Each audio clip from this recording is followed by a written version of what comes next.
Great Malthouse, 16 de julio de 1949. La observación de sí. Hablaremos otra vez acerca de la observación de sí. Es una de las prácticas centrales del trabajo.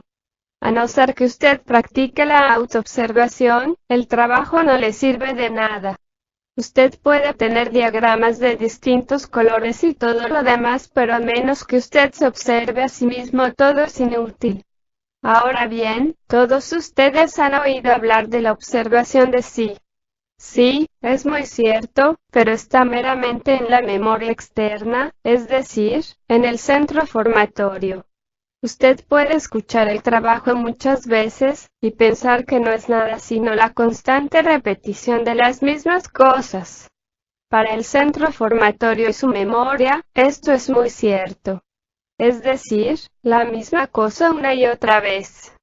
Si usted es superficial, cree comprender el trabajo simplemente porque recuerda, por ejemplo, que la autoobservación es necesaria, es, de hecho, el punto de partida de la enseñanza del cuarto camino.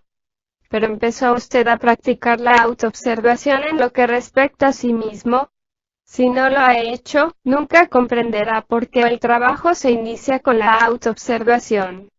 Nuestra memoria externa, es decir, la memoria perteneciente a la parte puramente formatoria del centro intelectual, no producirá cambio alguno en usted.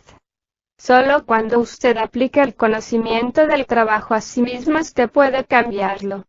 Ante todo tiene que recibir el trabajo en su memoria externa, pero si lo deja estar allí nada sucederá. El trabajo ha de volverse emocional. Tiene que afectar la parte emocional, de otro modo, como dije, permanece simplemente en la parte formatoria, pero debe comenzar en la parte formatoria. Esto significa que usted necesita conocer el trabajo en la memoria externa o parte formatoria de uno mismo, pero la comprensión depende al menos del trabajo de dos centros. La parte formatoria es meramente una grabadora de lo que usted ha oído. Tiene la enseñanza del trabajo. Pero esta enseñanza del trabajo sobre un pizarrón puede compararse al agua. Nuestra tarea finca en convertir el agua en vino. Ahora bien, si usted practica en realidad la autoobservación, usted empieza a convertir el agua en vino. Pero a fin de hacerlo ha de entender que el conocimiento formatorio del trabajo no es suficiente. Todas las ideas del trabajo pueden llegar a ser vivientes, si usted las practica, si usted las aplica a sí mismo. Como de costumbre, les haré la misma pregunta. ¿Se ha observado usted hoy a sí mismo? Es preciso comprender que el hombre mecánico no se observa a sí mismo y puede haber un hombre mecánico que hasta conoce formatoriamente el trabajo y se considera un profesor en la materia, y sin embargo, nunca ha practicado una sola jota de él.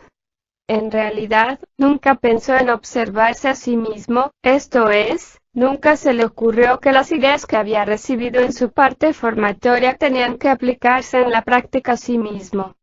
En suma, nunca se le ocurrió observarse a sí mismo. Por ejemplo, tomemos una persona imaginaria que está llena de envidia. Desde luego, como es un hombre mecánico, negará que alguna vez tuvo envidia, aunque otras personas se hayan dado cuenta de ello. Supongamos que la gente diga a esa persona hipotética que es muy envidiosa, ¿cuál será el resultado? Simplemente un momento de ira y una negativa. Por eso el trabajo dice que solo dándose cuenta de estas cosas por medio de la autoobservación el hombre puede cambiar. Tiene que ver por sí mismo que es envidioso.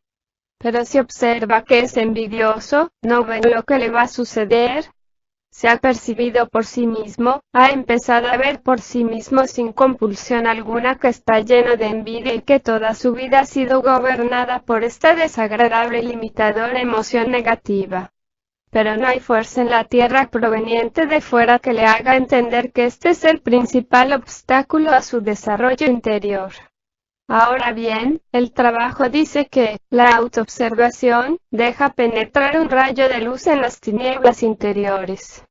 ¿Qué son esas tinieblas interiores?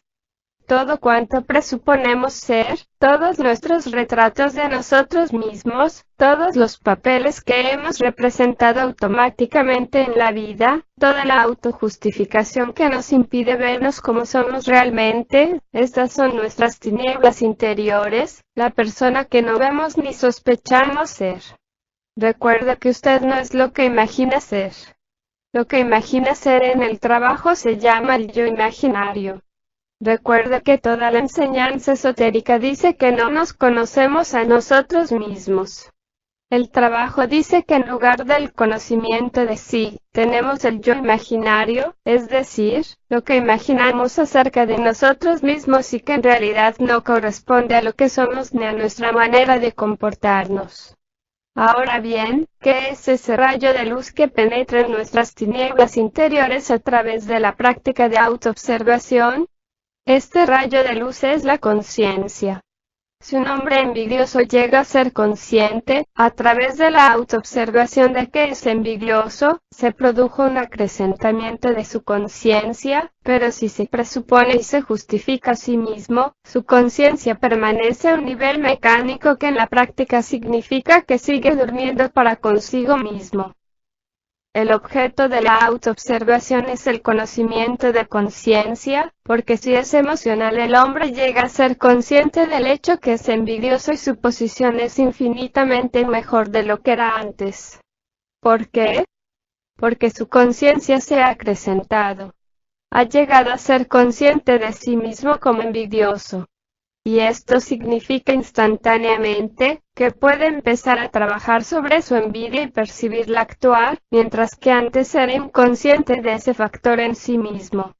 El trabajo dice que, sin autoobservación, un hombre no puede moverse de donde está. Toda persona está situada en cierto nivel y para moverse de un nivel a otro, un hombre debe llegar a ser más consciente de sí por medio de la autoobservación. Claro está, un hombre de reducido ser, no puede observarse a sí mismo porque no es capaz de soportarlo. Pero el buen amo de casa que tiene un centro magnético será capaz de hacerlo. Los vagabundos, los lunáticos, la gente satisfecha de sí, autocomplaciente, las gentes que no tienen sentido de algo más grande que ellas mismas, no serán capaces de observarse a sí mismas.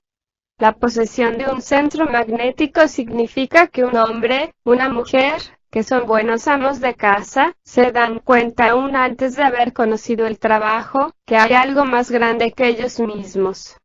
Pero un hombre mezquino, envidioso, no será capaz de admitir que hay algo más grande que sus autoemociones, su autocomplacencia, su egoísmo. Ahora bien, un hombre que empieza a observar algo en sí mismo comienza a separarse de ello. Dar por supuesto que se es perfectamente justo significa que se está completamente identificado con uno mismo. Desde luego, tal persona no es egoísta, no se sale siempre con la suya, etc. Pero una vez que empieza a observarse a sí misma correctamente, llega a dividirse en dos. El yo observante la observa y se siente diferente de ella. Este es el punto de partida de este trabajo. Por ejemplo, yo puedo observarme a mí mismo siendo envidioso sin saberlo. Me tomo a mí mismo envidiando como yo mismo sin darme cuenta por un instante que era envidia. Pero ahora puedo verme a mí mismo envidiando como algo distinto de mi yo observante. En suma, he establecido algo en mí mismo que no es mi sí ordinario. En este caso, puedo dejar lugar a otras personas en el sentido que al ver y conocer mi propia envidia, no las critico como haría si solo las hallara culpables de ser envidiosas y las juzgase sin ver mi propia envidia. Ahora bien, cuando usted llega a observarse a sí mismo, hasta cierto punto atrae la influencia del trabajo, que tiene mucho poder para cambiarlo. Este poder del trabajo empieza a actuar sobre el yo observante, se ha reparado en el diagrama, no en Nicole en mi caso, sino en el yo observante. Esto construye el mayordomo delegado y atrae, finalmente, al yo real o amo. Es preciso comprender, al hablar a personas que en la vida nunca se han observado a sí mismas, uno se enfrentará con ciertas dificultades al cabo de un tiempo porque no entienden de qué se les habla. En suma, dan por sentado lo que creen ser y justifican todo cuanto hacen sin observarse nunca a sí mismas. Están llenas de críticas por el comportamiento de los demás, como en la vida lo son todas las gentes. Esta es una de las dificultades que todos debemos enfrentar en el trabajo. Ahora bien, cuanto más se observa uno a sí mismo, menos se halla culpable al prójimo. Y esto es el principio de ama a tu prójimo como a ti mismo, no en un sentido sentimental sino de un modo cierto.